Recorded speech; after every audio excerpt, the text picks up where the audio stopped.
Hello trips and welcome back to Hanning's Rest. Today I've got these threes came from Rails of Sheffield, and I'm going to patch up the bulgy bits in this industrial area here. I also got two more of these flush mounted point motors, the surface mounted point motors from Rails. Now, I said I'd be using these for the exhibition layout as well because I think they're really good. And they're super easy to put on, you know what I mean? The only thing that's wrong with them is the crosshead in the screws is tiny and it takes quite a bit of force to get the screws into plywood, but that's just me maybe, you know. Alright.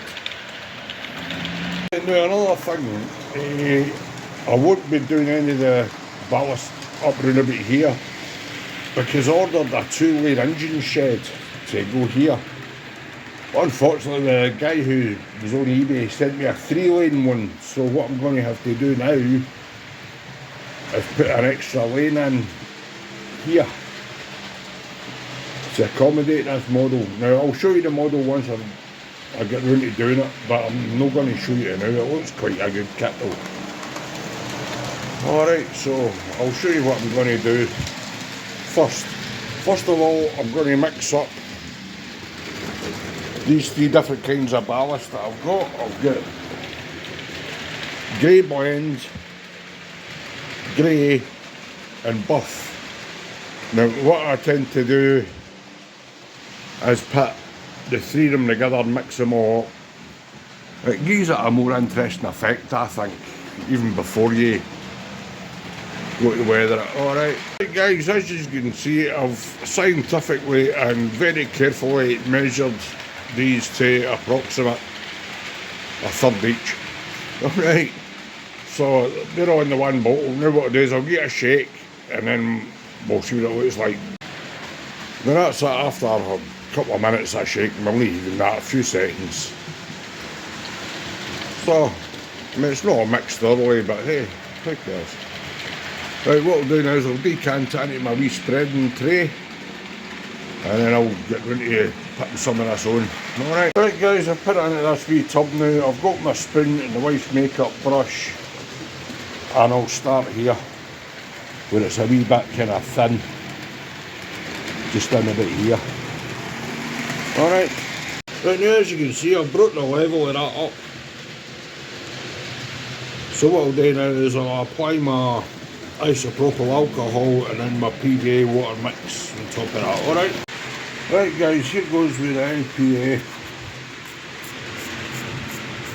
So you always give it quite a good soaking. Remember to keep all your rails and your check rails and all that clear on your point. And then we'll add some glue.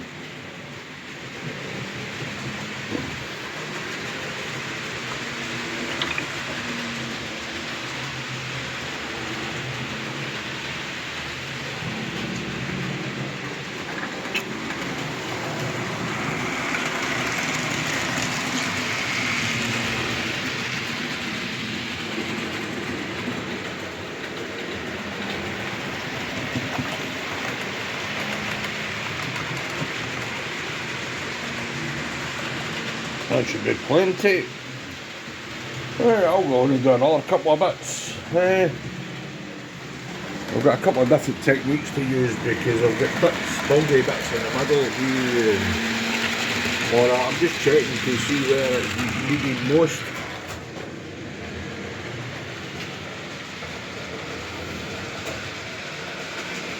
I've had a derailment, give me two. Right guys, I've topped up this area here. And this area here. The rest of it, I think, looks not too bad. I'm going to do some of these bits in the middle, but I'm going to do them a different way. Alright, and I'll show you how I'm going to do them in a second. Now, for on this bit in the middle here, what I'm going to do is I'm going to paint on some PVA and then sprinkle the ballast on top. Alright.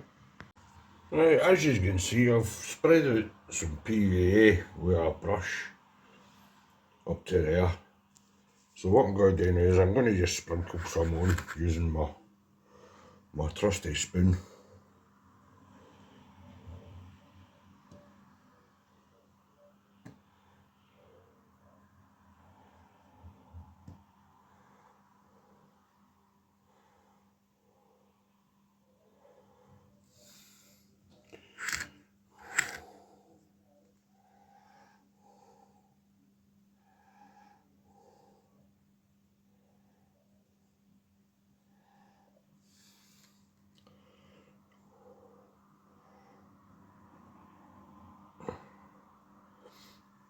I will go over this with the water and PVA solution as well, but this is just to get something to key onto if you like.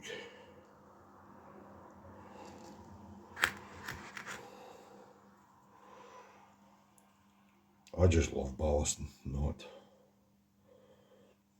It's such fun. I do find it quite relaxing, however.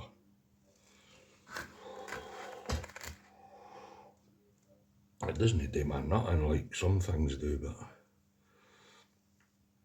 I just find it quite. It becomes quite tedious after a while, if you like.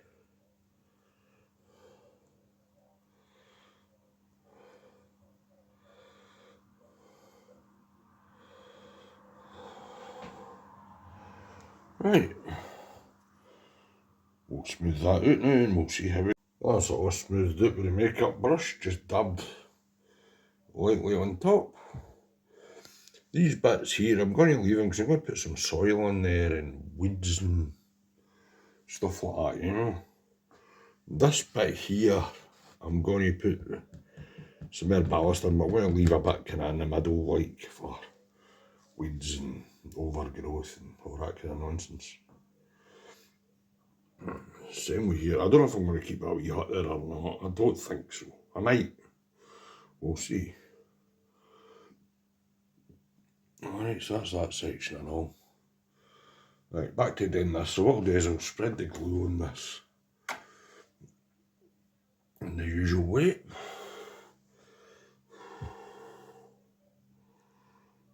Help if I put the IPA on first. I'll need to go and get some. Right, troops, that's it all being IPA'd now, so it should soak in a bit better now, eh? Should look more like the real thing when it's finished. Not.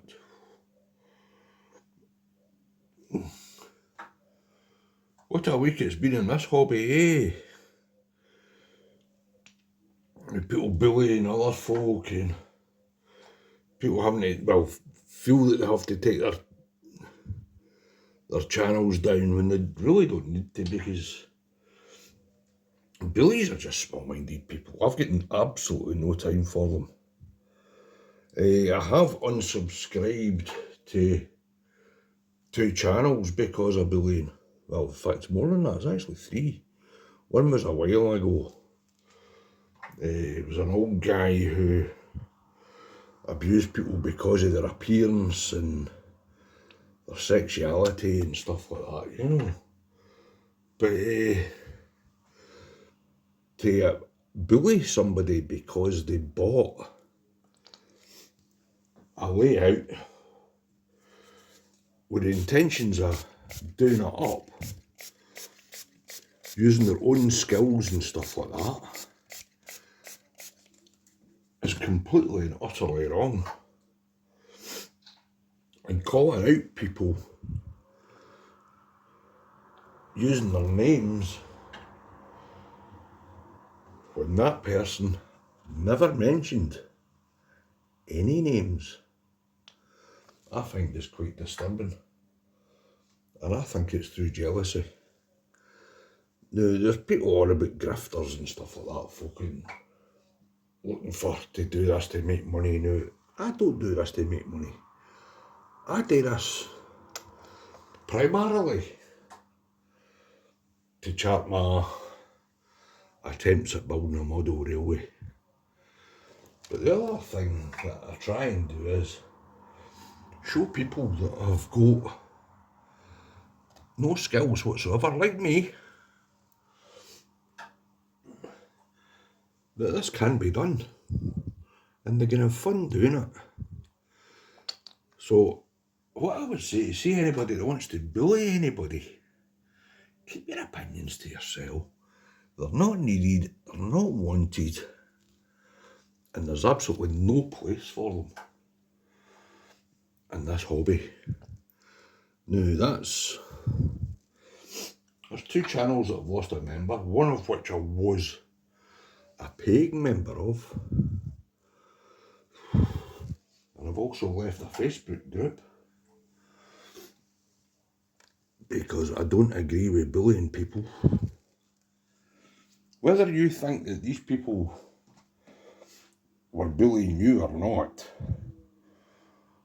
for it clearly they weren't, then I think somebody's got a problem. Okay troops, that's this whole area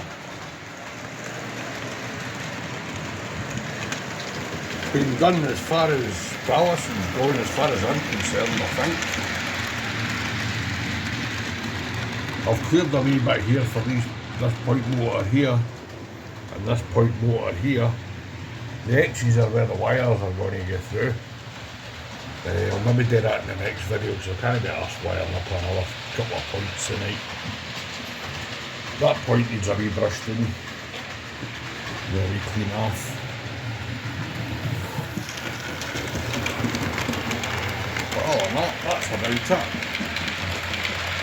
Now remember troops, be nice, be kind. This is supposed to be a community. I won't be a part of anybody's community if we're going to bully folk. They can be a part of their own community if you want, and that's up to them. But I won't be part of their community. I'll be part of the general decent, well-meaning people's community, you know. So remember, like, share, subscribe, comment even, as long as it's something nice. On the next video I should be wiring up these surface mounted point motors, these wee gizmos here. They're quite easy to do. The red one goes to one side of the switch, the black one goes to the other side of the switch, and the green one's the common feed. Easy as that.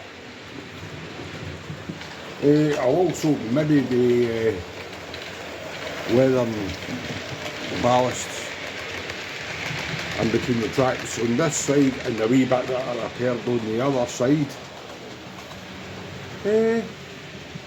Apart from that, I really don't know what else I'll be doing. I might get around to painting some rocks and sticking them on that 4-away wall. Either that, I'll start putting the cobbles along the back end here. So I've got sheets of cobbles and that to go in there. Apart from that, I've really no idea. I'm going to the Falkirk Railway Show, which is on the 15th and 16th of November. And I'll see if I pick in up there. I'm not looking to spend a great deal of money, I've not got very much left. Because I spent, that was £70 odd on Rails of Sheffield, plus the £30 I spent on the coach and the 3 wagons that I got at Calendar. So I'll just leave you with a few running shots of these 2 locals going in. That's the Western Spam Can, the Columbia one, and that's a Lima Western.